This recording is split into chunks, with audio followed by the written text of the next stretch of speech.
Target ng Pilipinas ang 2026 upang simulan ang pagtanggap ng mga panukala para sa mga proyekto ng nuclear energy mula sa pribadong sektor. Ang inisyatibo na ito ay bahagi ng mas malawak na layunin ng bansa na isama ang nuclear power sa energy mix nito, na may layunin na magkaroon ng komersyal na pagpapatakbo ng mga planta ng nuclear sa pamamagitan ng 2032.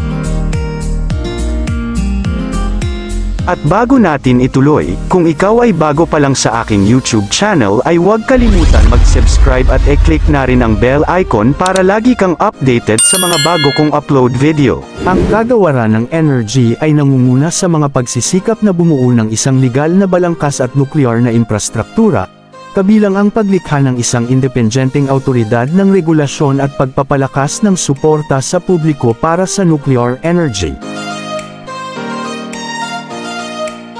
Plano ng Pilipinas na buksan ang mga pintuan nito sa mga aplikasyon ng nuclear project sa susunod na taon bilang bahagi ng isang matapang na inisyatibo upang magamit ang potensyal ng technology to power Filipino household. Sabi ng Energy Secretary Sharon Garin sa isang pakikipanayam, bagaman hindi kami sigurado sa pagkakaroon ng teknolohiya, ang aming target ay karaniwang ang Pilipinas ay handa na tanggapin ang mga aplikasyon para sa mga proyektong nuklear sa pamamagitan ng 2026. Sinabi ni Garin na ang timeline ay maingat na binalak upang matiyak na ang pagproseso ng aplikasyon at sa wakas na manatili sa konstruksyon upang matugunan ang 2032 target ng gobyerno. Sa ilalim ng roadmap ng gobyerno, ang Pilipinas ay naglalayong magkaroon ng komersyal na magagamit na mga nuclear power plant sa pamamagitan ng 2032, na may hindi bababa sa 1,200 megawatts sa kapasidad. Ayon kay Garin, the government is also closing in on the decision regarding the fate of the Bataan Nuclear Power Plant, BNPP, isang mahabang pasilidad na nakumpleto na mga dekada na ang nakalilipas ngunit hindi kailanman naging operational.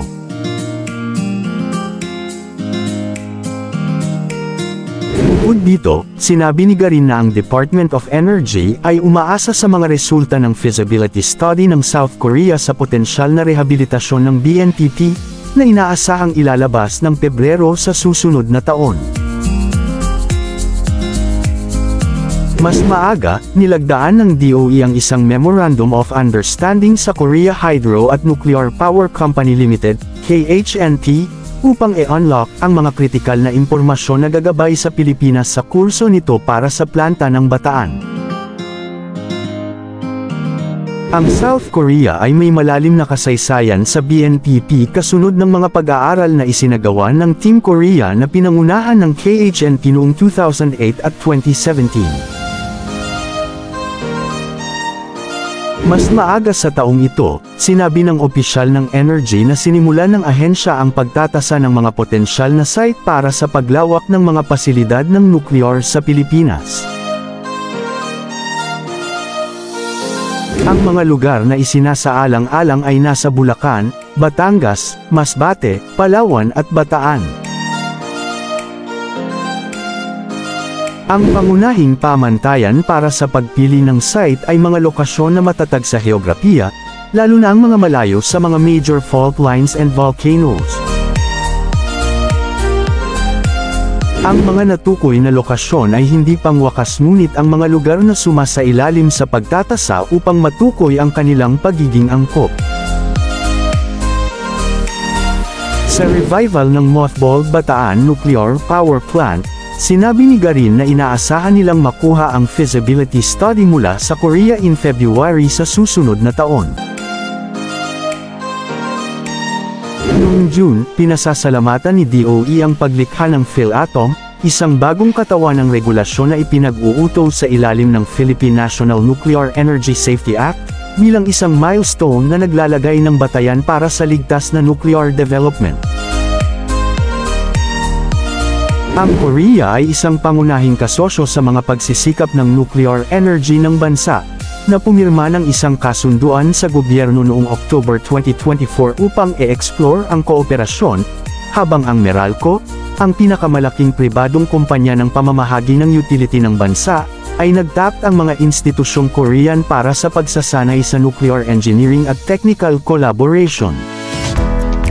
Samantala ang Pilipinas ay pumasa sa unang yugto para sa isang nuclear power plant sa pamamagitan ng pagpasa sa mga kinakailangan ng International Atomic Energy Agency, IAEA. Pilipinas ay nagsusumikap na magtatag ng isang pambansang nuklear na infrastruktura at isama ang nuclear power sa energy mix nito. Ang unang hakbang sa prosesong ito ay ang paglagda sa Executive Order 164 ni dating Pangulong Rodrigo Duterte noong February 2022. Itinatag ng kautusan ng Nuclear Energy Program Interagency Committee, NEPIAC, para bumuo at magpatupad ng nuclear program. Ang NEPIAC ay nagtatag ng 6 na subkomite upang tugunan ang 19 na isyu sa infrastruktura na binalangkas ng IAEA. Posibleng mabuksan at magamit ang kauna-unahang nuclear power plant sa Pilipinas pagsapit ng taong 2032. Ito ang sinabi ng Department of Energy, DOE, kasunod ng patuloy na pagtaas ng demand sa energy ng bawat sambahayan at tumataas din na singil sa kuryente. Ayon kay Energy Assistant Secretary Mario Marasigan, pinipilit nila na matugunan ang compliance sa 19 na infrastructure requirement na isinet internationally ng International Atomic Energy Agency, IAEA. Aniya, kapag tuluyan ang nakapag-comply ang Pilipinas sa mga naturang requirement ay maaari nang maitayo ang first nuclear power facility sa bansa. Una nang sinabi ng Department of Energy, DOE, na may ilan ng planta ang nakalinya para palitan dahil sa pagpalya nito na siyang isa sa nagiging dahilan ng pagnipis ng supply ng energy sa Luzon at Visayas grid. Kasunod nito, nagbabala naman ang ahensya at ang Energy Regulatory Commission, ERC, sa penalty ng mga plantang may non-compliance hinggil sa mga power outage na nararanasan sa ibang lugar sa bansa.